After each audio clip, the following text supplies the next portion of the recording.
रूप पाहता लोचनी सुख झाले ओ साजनी तोहा विठ्ठल बरवा तोहा माधव बरवा तोहा माधव बरवा तोहा माधव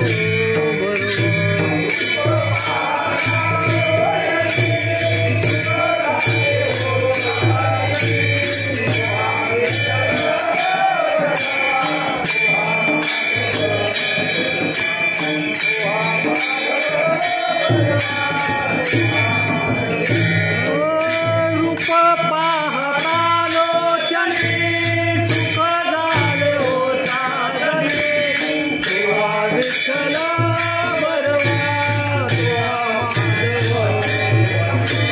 तोहा माधव बरवा तोहा माधव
शरण शरण जी हनुमंता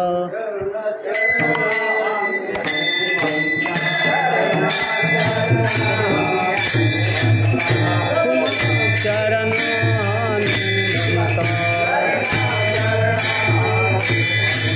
तुम्हारो राम दुका तुम्हारो राम दुका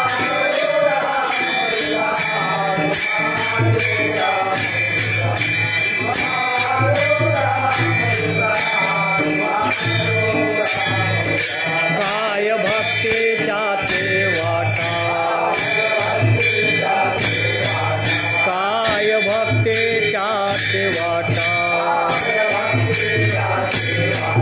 मज दावाव्या सोबता मज दावाव्या सोबता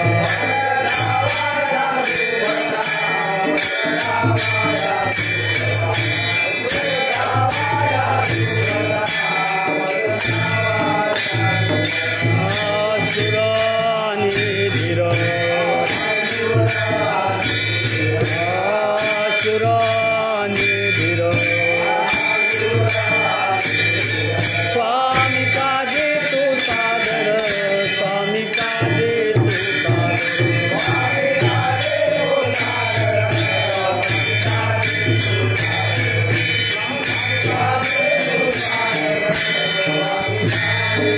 काय भक्तीच्या ते वाटा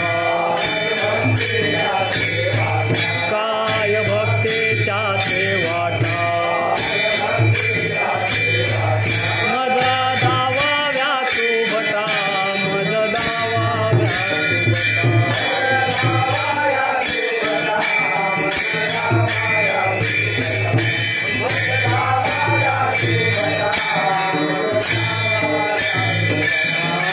तुका म्हणे रुद्रा तुका म्हणे रुद्रा अंजनेची आकुमरा अंजनेची आकुमरा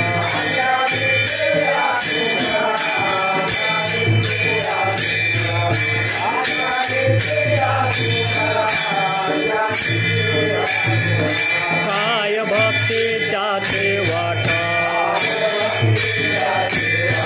काय भक्तीच्या ते वाटा मज दावाव्या सोबता मज दावाव्या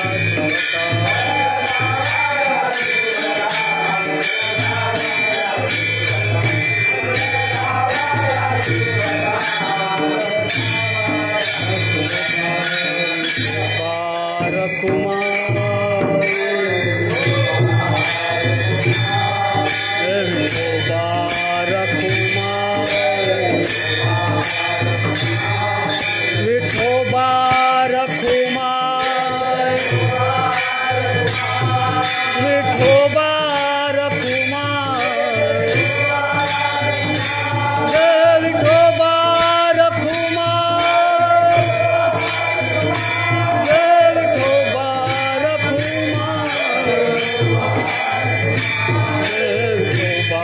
रखुमाय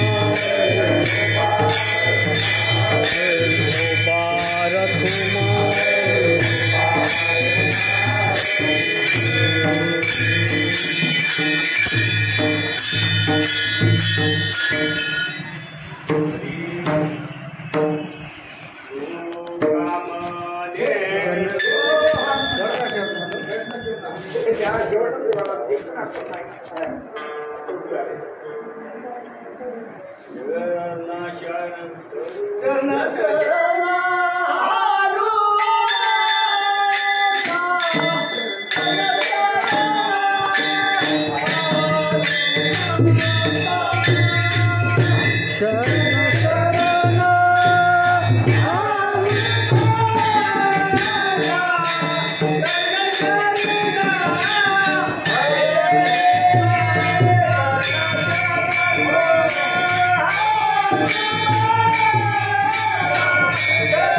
मज दावा या सुभटा मज दावा या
सुभटा बजरंग बली हनुमान की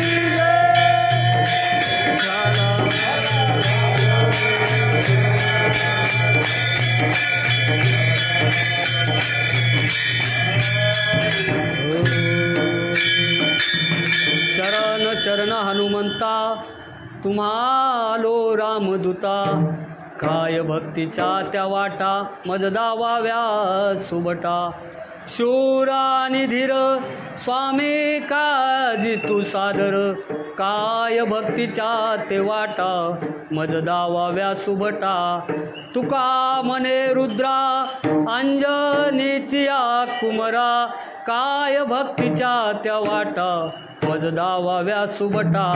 प्रस्तुत कीर्तनरूपी सेवेसाठी आज एकादशीच्या महापर्वावर ज्याच्या दरबारामध्ये आपली सतत सेवा सुरू असते अशा मारुतरायाच्या दरबारामध्ये मंदिरामध्ये ही कीर्तन सेवा आहे। या कीर्तन सेवेस आपल्या गावातील सर्व मान्यवर अभ्यासू सर्वजण विशेषतः हरिभक्तपरायण गोपीनाथ महाराज यांची उपस्थिती आहे। सेवेला प्रारंभ करण्यापूर्वी ओम नमोजी आद्या वेद प्रतिपाद्या जय जय स्वसंवेद्या आत्मरूपा देवा तुची गणेशू सकलार्थमती प्रकैसू मने निवृत्तिदासु अवधारो जोजी मनोजवम मारुतुल्य वेगम जितेंद्रियम बुद्धिमतां वरिष्ठम वाताजमकं वानरयूत मुख्यम श्रीरामदूतं चरणं प्रपद्ये। सेवे लागी सेवक झालो तुमच्या आलो निज चरणा अहो स्वामी तुकया देवा यावरी न करावा अव्यरू पांडुरंगा करू प्रथम नमन दुसरे चरण संताचिया त्यांच्या कृपादाने कथेचा विस्तारू बाबाजी सद्गुरुदास तुका ओम नमो ज्ञानेश्वरा ओम नमो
तुम्हालो रामदूता, काय भक्तीच्या त्या वाटा, मज दावाव्या सुभटा. या महाराष्ट्राच्या पावनभूमीमध्ये ज्यांनी अवतार कार्याला आल्यानंतर 5वा वेद निर्माण केला असे संत श्रेष्ठ जगद्गुरू तुकोबाराय, जे स्वतः भगवत भक्त होते, ज्यांच्याकडं भक्तीचं ज्ञानाचं सागर होतं, ज्ञानाचे भांडार होते, असे जगद्गुरू तुकोबाराय सुद्धा मारुतीरायाकडे विनंती करतात आणि मार्ग मागतात. भक्तीचा मार्ग, भक्तीच्या वाटा सांगा म्हणतात. आणि या ठिकाणी आपण सेवा करताना मारुतीरायांना सुद्धा जगद्गुरू तुकोबारायांच्या माध्यमातून का जगद्गुरू तुकोबाराय जे मागत आहेत भगवंताकडं ते आपल्यासाठी मागत आहेत. त्यासाठी भक्ती आणि भक्त, भक्ती आणि भक्त या दोघांचा जर विचार केला, भक्ती ही देवाची केली जाते आणि भक्ती करणारे हे भक्त असतात. तर या ज्यांचा हा अभंग आहे असे जगद्गुरू तुकोबाराय हे सुद्धा एक महान भगवत भक्त आहेत.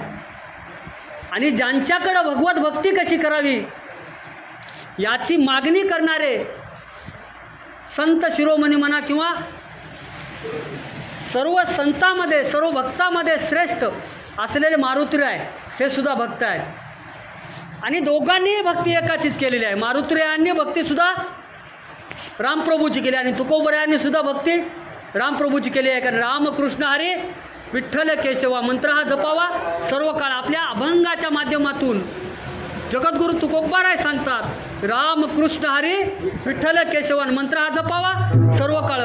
याच प्रमाणे मारुतीरायांचा सुद्धा मंत्र काय दुसरा नाही.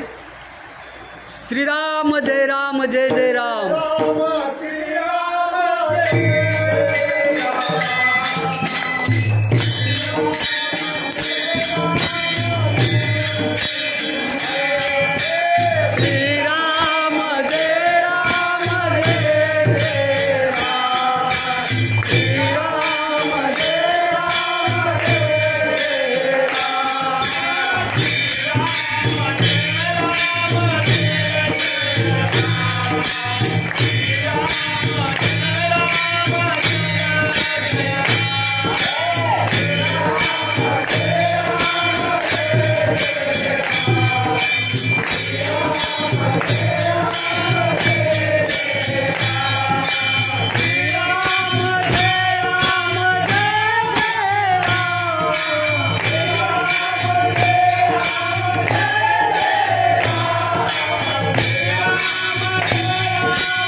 जगद्गुरू तुकोबाराय सिंक जांभळी खोकला वेळ तितुका वाया गेला. आणि मारुतीरायांचं सुद्धा तसंच होतं. मारुतीरायाचं शिंकमध्ये सुद्धा, जांभळीमध्ये सुद्धा किंवा मारुतीरायांच्या रोमामध्ये रामप्रभू बसलेले होते. रामप्रभूचं नाम होतं. ती ताकद मारुतीरायामध्ये कशामुळं आली होती? नामाच्या महिमेमुळं. नाम चांगले चांगले माझे कंठी राहो भले, कपी कुळ उद्धरिले मुक्त केले राक्षसा. जगद्गुरू तुकोबाराय नामाचं महत्त्व वर्णन करताना सांगतात की नाम किती चांगलं आहे, नाम किती महत्त्वाचं आहे, नामामध्ये शक्ती किती आहे. कपी कुळ उद्धरिले मुक्त केले राक्षसा. पाला झाडांचा पाला खाऊन जगणाऱ्या वानरांचा उद्धार रामप्रभूच्या नामामुळं, रामप्रभूच्या सहवासामुळं झाला. आयुष्यामध्ये कधीच कोणतं पुण्याचं काम केलं नाही, कधीच भगवंताची पूजा केली नाही, कधीच भगवंताचं नाव घेतलं नाही, सतत दुसऱ्यावर अत्याचार केला, दुसऱ्यावर अन्याय केला, दुसऱ्याला त्रास दिलं, खाऊ नाही ते खाल्लं, पिऊ नाही ते पिलं, वागू नाही तसं वागलं. असे दुष्ट दुराचारी असणाऱ्या राक्षसांचा सुद्धा उद्धार कपी कुळ उद्धरिले मुक्त केले राक्षसा. मोक्षाच्या गतीला प्राप्त होण्यासाठी, मुक्ती प्राप्त करण्यासाठी या जन्मातून या देहातून दिव्य देहामध्ये जाण्यासाठी किंवा स्वतः ब्रह्मीभूत म्हणजे देवरूप होण्यासाठी ज्या भगवंताच्या नामाची शक्ती लागते, असं नामाचं धारण करणारे, नामस्मरण करणाऱ्या वानरांच्या हातानं, रामप्रभूच्या लक्ष्मणाच्या मारुत्र्याच्या हातानं तो उद्धार झाला हे सोडूनच द्या, परंतु त्या रामप्रभूच्या सैन्यामध्ये जे जे काही रामभक्त वानर होते सर्वच होते. 18 पद्म वानरांनी ज्या ज्या राक्षसांना मारलं त्या त्या राक्षसांचा उद्धार त्या वानरांच्या हातानं झाल्यामुळं, भक्तांच्या हातामुळं त्यांना मुक्ती मिळालेली आहे. तुम्ही आणि आम्ही तर माणसं आहोत. आणि किती सोपी सांगितली भक्ती. नलगे दंडन मुंडन नलगे तीर्थाचे ब्रह्मन, किती सोपं सांगितलंय. नामाचा महिमा तुझं न कळे मेघश्यामा, म्हणजे भगवंताच्या नावाची जी ताकद आहे, भगवंताच्या नावाची जी शक्ती आहे. आणि पूर्वीचा जर आपण काळ बघितला तर त्या काळामध्ये प्रचंड आयुष्य होतं, मोठ्या प्रमाणावर मनुष्यांना आयुष्य होतं. आणि त्या आयुष्यामध्ये भक्ती करण्याचे वेगवेगळे साधन होते. तपसाधना होती, यज्ञ साधना होती, चिंतन साधना होती, वनामध्ये जाऊन मनन चिंतन एकाग्र करणं योग साधना होती, प्राणायाम साधना होती. अशा वेगवेगळ्या साधण्याच्या माध्यमातून वेगवेगळ्या शरीराला त्या तपश्चर्यामध्ये भगवंताच्या भक्तीमध्ये झोकून देऊन भगवंताचं नाम घेऊन कुठेतरी भगवंताची प्राप्ती व्हायची.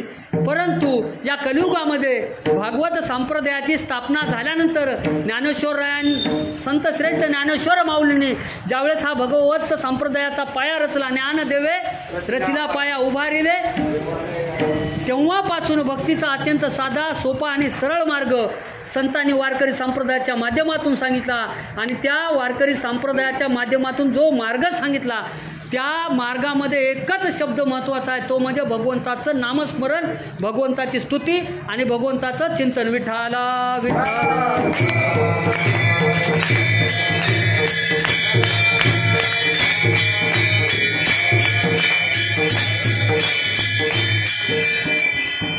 शरण शरण जी हनुमंता, तुम्हा आलो रामदूता. जगद्गुरु तुकोबाराय म्हणजे विनम्र. जगद्गुरु तुकोबारायांची जी ओघवती भाषा होती, जगद्गुरु तुकोबारायांच्या शब्दामध्ये जो रसाळपणा होता, जगद्गुरु तुकोबारायाकडे जी नम्रता होती, त्यांच्याकडे जे समोरच्या व्यक्तीला नतमस्तक होऊन त्याला आपलंसं करण्याची जी कला जगद्गुरु तुकोबाराय होते, त्या गुणाला, त्या कर्तृत्वाला, त्यांच्या त्या स्वभाव धर्माला अनुसरून जगद्गुरु तुकोबाराय मारुतीयांकडे मागणी करतात. आणि मागणी करण्यापूर्वी पहिल्या चरणामध्ये मारुतीयांची स्तुती करतात.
हनुमंता तुम्हा आलो रामदूता. शब्द एक एक शब्द लक्षात घ्या तुकोबरायांच्या अभंगामधला.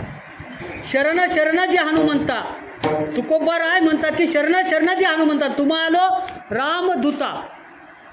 रामदूत हा दूत शब्द थोडं लक्ष देऊन बघा. दूत म्हणजे हा राजाचा, भगवंताचा. आणि त्याच्यात तो आजच्या जर काळातला विचार केला तर आज सुद्धा एवढा विशाल देशाचा ज्यावेळेस कारभार चालतो किंवा पुराण काळामध्ये जेव्हा देशाचा राज्याचा कारभार चालत होता त्या काळामध्ये दूत असायचे. स्वराज्यामध्ये होता, सर्व साम्राज्यामध्ये दूत होते. आता सुद्धा विदेशाचे राजदूत असतात. आणि त्या दूतानं सांगितलं की प्रधानमंत्री त्याचं संपूर्ण ऐकतात. तो दूत आपल्या देशाची भूमिका, आपल्या मालकाची भूमिका, आपल्या प्रजेची भूमिका त्या देशामध्ये मांडून शत्रू असतील, मित्र असतील, जे काही व्यवहार असतील, परराष्ट्र धोरण असतील, त्या धोरणामध्ये ती भूमिका पार पाडण्याचं काम आज घडीला दूत करत होते. आणि ते सुद्धा राज्याच होतं, कारण 2 राज्याची युती झालेली होती. रामप्रभू 14 वर्षाच्या वनवासात आल्यानंतर 13 वर्षानंतर 14व्या वर्षी सीतामातेचं रावणानं अपहरण केलं, हरण केलं. आणि हरण केल्यानंतर सीतेचा शोध घेत घेत रामप्रभू ज्यावेळेस किष्किंधेच्या दिशेनं आले आणि मारुत्रयाची, सुग्रीवाची, अंगदाची भेट झाली. आणि त्यावेळेस वाळीच्या तावडीमधून सुग्रीवाचं राज्य रामप्रभूंनी सोडवलं. आणि त्याच काळामध्ये, त्याच प्रसंगाच्या वेळी मारुतीरायांनी रामप्रभूचं दास्यत्व स्वीकारलं. आणि दास्यत्व स्वीकारून हे रामप्रभू माझं जीवन, माझं कार्य, माझं आयुष्य, माझा प्रत्येक क्षण मी तुमच्या चरणावर वाहत आहे आणि तुमच्या या भक्तीत तुमच्या मी चरणी लीन झालो आहे असं रामप्रभूला मारुतीरायांनी म्हटल्यानंतर आणि त्यांची भक्ती, त्यांची शक्ती, त्यांची युक्ती आणि त्यांचं कर्तृत्व पाहून रामप्रभूकडं रामदूत ज्यावेळेस सीतेचा शोध घेण्यासाठी अनेक वानरांचे जत्थे तयार केले होते. म्हणजे पश्चिमेला, दक्षिणेला, उत्तरला, आग्नेय, ईशान्य, नैऋत्य 4 दिशेनं 10 दिशेला वानरांना सीतेचा शोध घेण्यासाठी पाठवायचं होतं. त्यावेळेस रामप्रभूला सुद्धा माहिती होतं की जटायूनं सांगितलं होतं की रावण सीतेला घेऊन दक्षिण दिशेला गेलेला आहे. मग दक्षिण दिशेला सीतेचा शोध घेण्याचं कार्य रामप्रभूंनी मारुतीरायाला सोपवलं होतं. येणे सीता शोध येली, राम सीता भेटवेली. राम प्रभूंनी सांगितल्याप्रमाणे हनुमंत महाबळी, दाढी रावणाची जाळी. मारुतीरायांच्या लंकेमध्ये अख्या कुमारला मारला असेल, जे काही केलं असेल, त्यानंतर तया माझा नमस्कार वारंवार निरंतर अशी स्तुती एका अभंगामध्ये जगद्गुरु तुकोबाराय करतात. करोने उड्डाण केले लंकेचे, शोधन जाळी येली लंका, धन्य धन्य म्हणे तुका. ही त्यांच्या शौर्याची बाजू झाली. दुसरी मारुतीरायाची जर शक्तीचा विचार केला, तुकोबारा काय कोणालाही शरण जायला किंवा कोणाकडे भक्तीचं मागणं मागायला काही आपल्यासारखे नव्हते. दिसला देवकी हात जोडायचे, दिसला महाराज की पाया पडायचा, आपल्यासारखी भूमिका तुकोबारायांची नव्हती. तुकोबाराय त्या व्यक्तीचं, त्या देवाचं सुद्धा परीक्षा करणारे असे महान संत होते. आणि काम घातला बांधवडी, काळ घातला काम बांधवडी, काळ घातला तोडरी, ऐसा प्रतापी गण सकळ भक्ताचे भूषण. असे सकळ भक्ताचं भूषण असलेल्या मारुतीरायाला जगद्गुरु तुकोबाराय शरण जातात आणि शरण शरण हनुमंतात तुम्हा आलो रामदूता. काय भक्तीच्या त्या वाटा मज दावाव्या सुबटा. मारुतीराय मागायला लागतात. कुसुमग्राजांनी एक चांगली ओळ लिहिलेली आहे बघा, कविता. बिकट वही वाट नसावी, बिकट वही वाट नसावी, धोपट मार्गा सोडू नको, मीच विनवितो हात जोडून वाट वाकडी धरू नको. 50ची उमर गाठली अभिवादन मज करू नको, मीच विनवितो हात जोडून वाट वाकडी. काय भक्तीच्या त्या वाटा मज दावाव्या.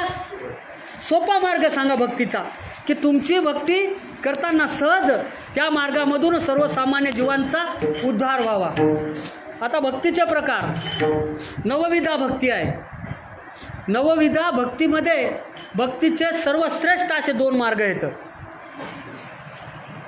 एक ऐकायचं, श्रवण भक्ती, नाहीतर म्हणायचं, चिंतन भक्ती. नामस्मरण आणि नाम श्रवण 2च गोष्टी करायच्या. उठता बसता हसता खेळता सर्व कार्य करिता, हरिबोला देता हरिबोला घेता सर्व कार्य करिता, हरिबोला एकांती हरिबोला लेका लोकांती देह त्यागा अंती, देहत्यागांती हरी बोला शब्द आलाच उद्धर होतो आणि जगद्गुरु तुकोबाराय तेच मारुतीला म्हणतात काय भक्तीच्या त्या वाटामध्ये दावाव्या सुबटा. आणि यापुढे जाऊन स्तुती करताना तिसऱ्या चरणामध्ये मारुतीयांची स्तुती करताना शूर आणि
धीर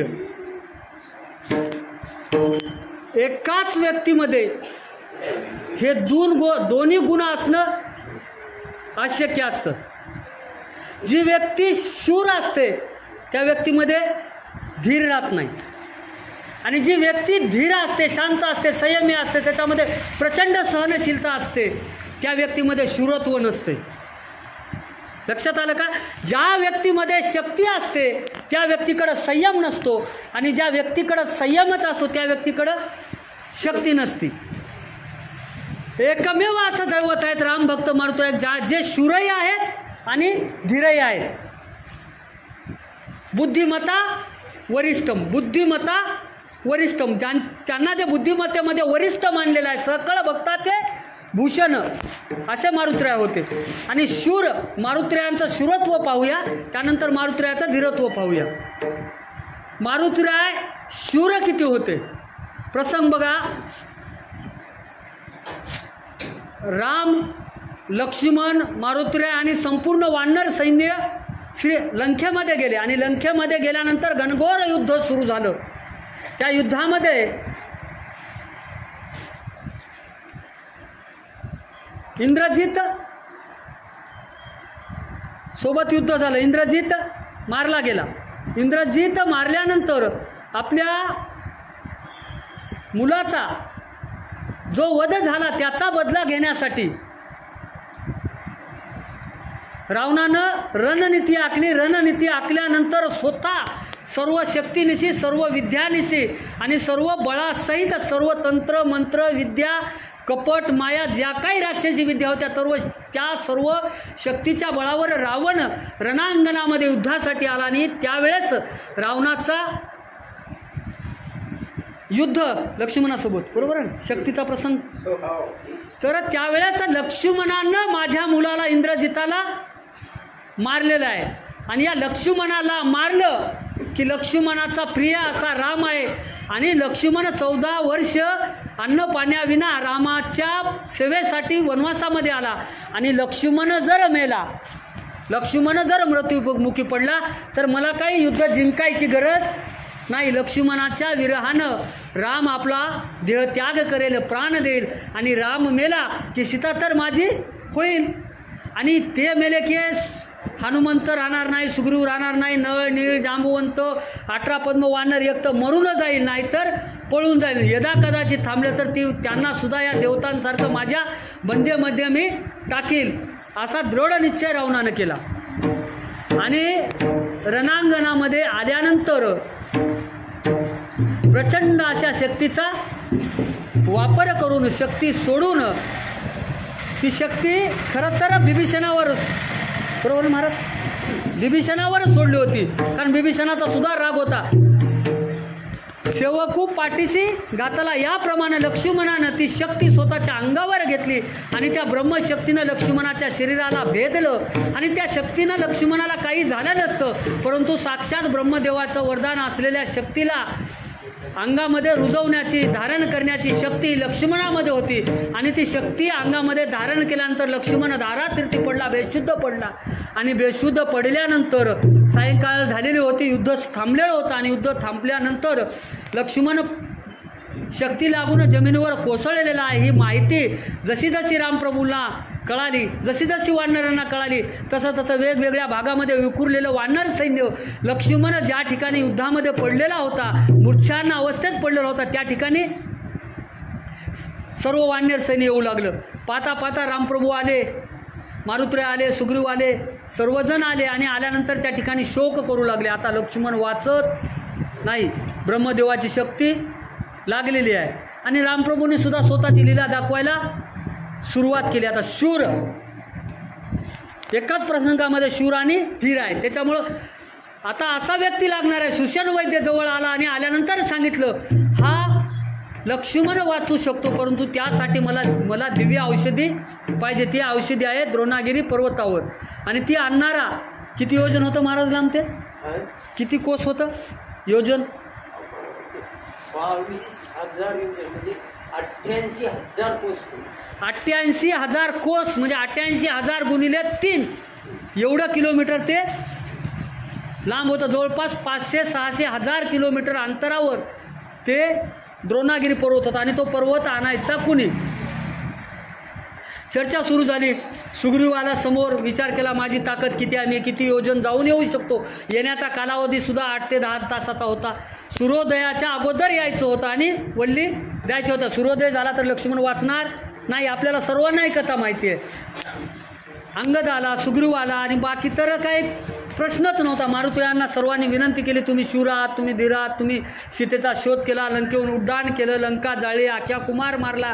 तरी मारुतीराय काय म्हणले, माझी स्तुती करून तुम्ही मला मोठेपणा देऊ नका. हे जे मी काही केलं ते प्रभू रामचंद्राच्या भक्तीमुळं केलं, प्रभू रामचंद्राच्या नामस्मरणाकडे. एवढी विनम्रता मारुतीरायाच्या व स्वभावामध्ये, मारुतीरायाच्या गुणामध्ये का होती, तर ते खरे भक्त होते. खरा ब्रह्मचारी मना ते विचारी, म्हणून या भेटला रावणारी. असा पूर्ण भक्तीने गौरविला, नमस्कार माझा तया मारुतीला. असे मारुतीराय विनम्रतेने म्हटले, रामप्रभू तुमची जर आज्ञा असेल, तुम्ही जर आशीर्वाद देणार असाल तर तुमच्या आशीर्वादाच्या शक्तीवर. आणि दुसरा गुण रामप्रभू मारुतीरायाचा सांगतो तुम्हाला, स्वामी काज गुरुभक्ती. स्वामी काज दास्यत्वच रामप्रभूचं मारुतीरायाने स्वीकारलेलं होतं. आणि आपल्या स्वामीची सेवा करणं, स्वामीची भक्ती करणं, स्वामीने सांगितलेलं काम करणं हे सेवकाचं प्रथम कर्तव्य आहे. जेवणाच्या भोजनाच्या ताटावर जरी सेवक बसलेला असेल आणि आपल्या मालकाला, आपल्या स्वामीला आपलं जो पालन भरण पोषण करतो, जो आपल्याला जगवतो, त्याचं जर कार्य असेल तर खाल्लेले 4 घासं किंवा राहिलेले 4 घासं बाजूला ठेवून त्याचं काम करावं. स्वामी काज गुरुभक्ती, पितृवचन सेवापती हीच विष्णूची महापूजा, अनुभव नय दुजा. मारुतीरायाच्या भक्तीची वाट स्वामी काज गुरुभक्ती, म्हणजे स्वामीचं कार्य करायचं आणि स्वामीच्या कार्यातच भक्ती पूर्ण करायची. आणि ती भक्ती करण्यासाठी रामप्रभूचं नामस्मरण मारुतीरायाच्या सतत हृदयामध्ये होतं. आणि द्रोणागिरी पर्वत आणण्याचा मारुतीरायांनी विडा उचलला, त्या ठिकाणाहून उड्डाण मारला. आणि उड्डाण मारल्यानंतर काळनेमीचा प्रसंग येतो. काळनेमीनं आता पूर्ण मायाजाळामध्ये त्या ठिकाणी राममय वातावरण केलेलं होतं. त्या ठिकाणी मारुतीयांना भक्तीमध्ये रमवलं, गमवलं आणि गमवल्यानंतर मारुतीयांनी ज्यावेळेस पाण्याची मागणी केली त्यावेळेस मारुतीयांच्या डोक्यामध्ये चक्र फिरायला लागले. त्या ठिकाणी धीराचा मारुतीयांनी शूर होते, धीरानं विचार केला, संयमानं विचार करू लागले, हा व्यक्ती एवढा असताना यानं पाणी इथं का ठेवलं नसेल, मला त्या ठिकाणी पाठवतो. त्या ठिकाणी सुरवची नावाची जी अप्सरा होती, काय होतं तिचं नाव, काय होतं नाव तिचं, त्या अप्सरेला श्राप दिलेला होता आणि ती मगरी होऊन त्या विहिरीमध्ये होती आणि तिनं झालेला प्रसंग सांगितला मारुतीने. त्यावेळेस एका बुक्कीमध्ये काळनेमीचा वध करून शूरत्व आपलं दाखवलं आणि उड्डाण मारून द्रोणागिरी पर्वत आणला. आणि वाटेत ज्यावेळेस रामप्रभूच्या नावाचा बाण स्वतःच्या दिशेनं येत होता, भक्तिपा रामप्रभूच्या भावाला म्हणजे लक्ष्मणाला वाचवण्यासाठी दिव्य औषधी घेऊन जात होते. लक्ष्मणाला वाचवण्यासाठी दिव्य औषधी घेऊन जाणाऱ्या मारुतीरायाच्या दिशेनं राम नाम लिहिलेला बाण ज्यावेळेस येत होता, राम नामाच्या बाणाचा सुद्धा अपमान करू नये, बाणाला अवेरून जाऊ नये म्हणून त्या बाणाला स्वतःच्या अंगाकडे हे करून त्या बाणाच्या दिशेनं नंदीग्राम नगरीमध्ये जाऊन थोर केली ख्याती भरत भेटी समयी आणि तिथं पूर्ण रामायण सांगितलं. आणि लगेच एका क्षणामध्ये भरताच्या बाणावर विराजमान होऊन ज्यावेळेस मारुतीराय लंकेला आले, त्या ठिकाणी पर्वत ठेवला आणि मला बाकीचं काही कळत नाही, मला वनस्पती ओळखू आल्या नसल्यामुळे पूर्ण पर्वत घेऊन आलो, सुसेनजी तुम्ही वनस्पती शोधा. दोघंही भक्त होते, रामप्रभूच्या सहवासात राहणारे दोन्ही भक्त होते. दोन्ही भक्त मला फरक सांगतो तुम्हाला. आणि तुकोबाराय वंदन मारुतीरायालाच का करतात, शरण का जातात, त्याचा सुद्धा उत्तर याच प्रश्नामध्ये. सुसन वैद्य सुद्धा रामप्रभूचे भक्तच होते, ते काय भक्त नव्हते असं नाही, परंतु सुशन वैद्यांना लगेच धावत पळत गेले, वनस्पती तोडली, वल्ली तोडली, त्याचं जाडीबुट्टीचं पाणी केलं आणि लक्ष्मणाच्या तोंडामध्ये टाकू लागले. त्यावेळेस सुशेनाला कारण औषधी सांगणारा सुशन वैद्य, आणणारे मारुतीराय, ज्यांनी खूप कष्ट केले ते नम्र होते आणि ज्यांनी आणायला लावलं आणि जे औषधी पिळून टाकत होते त्यांना अशी त्यांच्या मनामध्ये अहंकार झाला, भगवंताला काही सण होईल पण अहंकार सण होत नाही, भगवंताला पाहिजे भक्ती प्रेमाविनं. म्हणून नाथ महाराज म्हणतात भक्ती प्रेमाविनं ज्ञान नको देवा, अभिमान नित्य नवा तया माझी, अभिमान नित्य नवा तया माझी. हा अभिमान सुशन वैद्याच्या मनामध्ये आलेला होता. आता माझ्यामुळं लक्ष्मण वाचल आणि सर्वात मोठं कार्य माझ्या हातून घडलं असा अहंकार, असा गर्व, असा अभिमान सुशन वैद्याच्या मनामध्ये झाल्यामुळं त्यानं किती औषध वनस्पती आणून दिव्यवली आणून टाकलं तरी लक्ष्मण उठत नव्हता. हा प्रसंग सर्वांनी पाहिल्यानंतर हळूच मारुतीरायांनी हेरलं आणि सांगितलं, अरे ज्याच्या चरणाच्या तीर्थानं लक्ष्मण उठू शकतो. आणि खरंच सांगतो वल्ली आणण्याची आवश्यकता नव्हती. सुशन वैद्यानं जर सांगितलं असतं रामप्रभूचं नामस्मरण करा, त्यांचं पूजन करा आणि त्यांच्या पायाचं तीर्थ लक्ष्मणाच्या मुखामध्ये टाका, लक्ष्मण उठल. परंतु बाकीच्यांच्या नजरेमध्ये कारण काय होता, अहंकार होता. रामप्रभू हे भगवंताचे अवतार आहेत, हे भगवान श्री विष्णू महाविष्णू आहेत, हे सर्व वानरांना आत्तापर्यंत ज्ञान झालेलं नव्हतं. ते ज्ञान होतं मारुतीरायाला, ते ज्ञान होतं सुग्रीवाला, ते ज्ञान होतं अंगदाला, नळ नीळ जांबुवंत मोजक्याच सैन्याला होतं, बिभीषणाला माधव. बाकीच्यांना काय वाटायचं, हा आपणच सीतेला शोधायला मदत करायलो, आपणच रावणाला मारायला मदत करायलो. त्याच्यामुळं रामाला काही वानर सैन्य, अयोध्येचा फक्त राजा समजायचे. रामप्रभूच्या पायाचं, रामप्रभूच्या चरित्राचं महत्त्व त्यांना समजलेलं नव्हतं. आणि सुशन वैद्याला उपरती झाली आणि उपरती झाल्यानंतर ज्यावेळेस रामप्रभूच्या पायाचं तीर्थ घेतलं त्यावेळेस लक्ष्मण उठले. शूर आणि धीर या पूर्ण शक्तीच्या प्रसंगामुळे 7 अध्यायामध्ये अत्यंत गोड अशी शक्ती संपूर्ण रात्रभर चालते. ते काय एका 10-12 मिनिटामध्ये सांगण्याचा सुद्धा प्रसंग अजिबात नाही. परंतु शूर आणि धीर स्वामी काजी तू सादर, मारुतीरायाचा हा गुण या ठिकाणी ओळखू येतो. आणि त्यानंतर कुळी कन्या पुत्र होती जे सात्विक, तयाचा हरिक आपुलिया हिता जो असे जागता, धन्य माता पिता तयाच्या. तुकोबाराय अनेक ठिकाणी सद्गुणी चांगल्या गुणाच्या पुत्रांचा गौरव करताना त्यांच्या आईवडिलांचं कौतुक करतात, त्यांच्या आईवडिलांचं महत्त्व विशद करतात. कारण या ठिकाणी सुद्धा शेवटच्या चरणामध्ये तुकोबारायांनी म्हटलेलं आहे, तुका म्हणे रुद्र अंजन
अंजनीची कुमारा.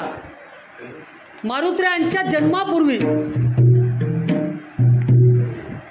अंजनीच्या तपासाठी महारुद्र आले पोटी.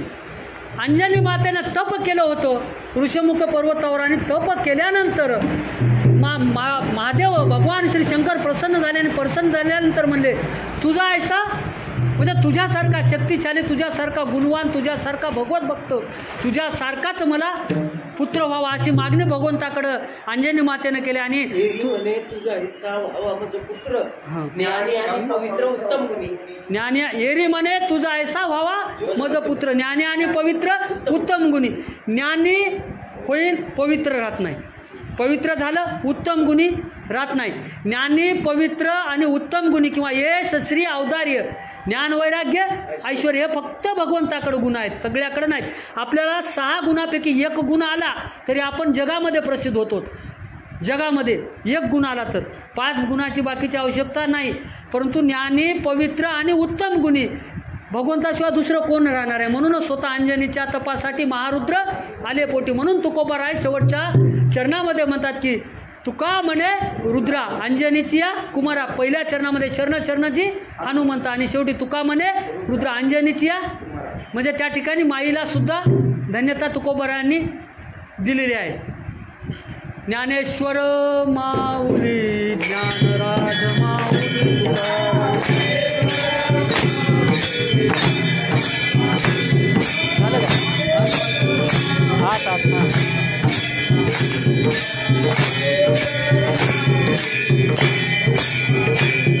ज्ञानेश्वर माऊली ज्ञानराज माऊली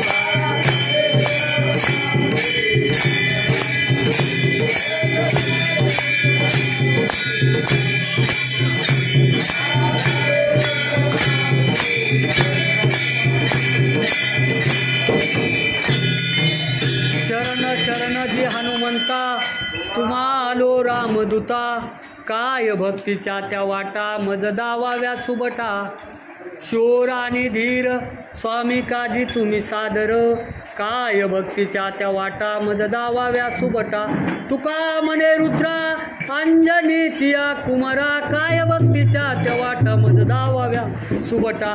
संतांनी भगवंत भक्त मारुत्र्याकडे भक्तीचा मार्ग विचारला आणि मारुत्र्यांचं चरित्र, मारुत्र्यांचं कार्य आपण जसं जसं भावार्थ रामायण कथा ऐकतो. आपलं गावाचं खूप भाग्य आहे, कारण आपल्या गावामध्ये 50 वर्षाच्या भावार्थ रामायणाची परंपरा आहे आणि त्या परंपरेमध्ये असे थोर वाचक सूचक आपल्या गावामध्ये होऊन गेले आहेत. आणि आज सुद्धा हरिभक्तपरायण भाऊसाहेब महाराज पावडेवाडीकर असतील, हरिभक्तपरायण गोपीनाथ महाराज पावडेवाडीकर असतील, हे दोन महाराज किंवा हे दोन महात्मे एवढे प्रचंड रामायणामध्ये अभ्यासू आहेत, ज्ञानी आहेत की त्यांचं सहज बोलणे हितोपदेश करोनी सायास शिकवते, यांच्याकडे एवढं प्रचंड ज्ञान आहे. आपण सर्व गाव, सर्व मंडळी आपण नेहमी त्यांच्या मुखामध्ये रामायण ऐकतो आणि आपल्याला संपूर्ण रामायणाचं, रामप्रभूचं चरित्र, मारुत्र्याचं चरित्र आत्मसात आहे, पाठ आहे, आपल्याला सर्वांना माहितीसुद्धा आहे. एवढी शक्ती त्या मारुत्र्याच्या भक्तीमध्ये आहे. आणि ज्यांनी मारुत्र्याकडे मागणी केले तर तुकोबाराय सुद्धा काय साधन होते, तुकाराम नाम घेता धन्य तुकोबा समर्थ, जेने केला हा पुरुषार्थ, जळी दगडा सहित वया तारी येल्या जैशा राया लाया. आणि ज्या व्यक्तीनं आयुष्यभर तुकोबारायांचा छळ केला त्या व्यक्तीलाच तुकोबारायांच्या चरणावर नतमस्तक व्हावं लागलं. नवे तुकोबारायांचं अवतार, तुकोबारायांची शक्ती, तुकोबारायांचं महत्त्व सुद्धा म्हणे रामेश्वर भट्ट द्विजा, तुका विष्णू नाही तुझा. तुकोबारायांचं भजन करूया आणि सेवेला पूर्ण विराम देऊया. तुकाराम तुकाराम तुकाराम तुकाराम.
बोलिलेले कुरे वेडे वाकुडे उत्तर करा क्षमा अपराध, महाराज तुम्ही सिद्ध.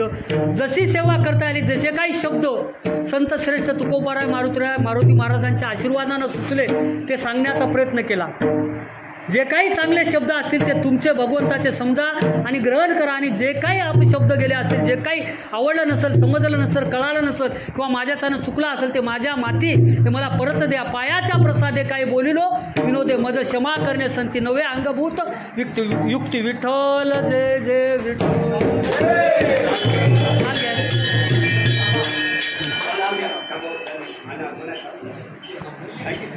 म्हणा म्हणा.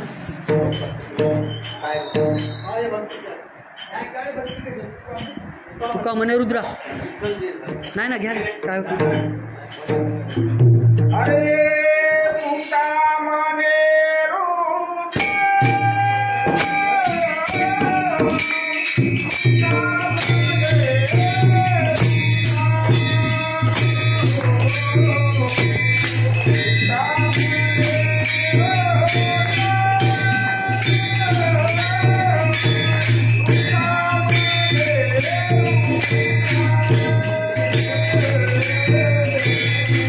Bye.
लाभ आता उतावे मना येते नाही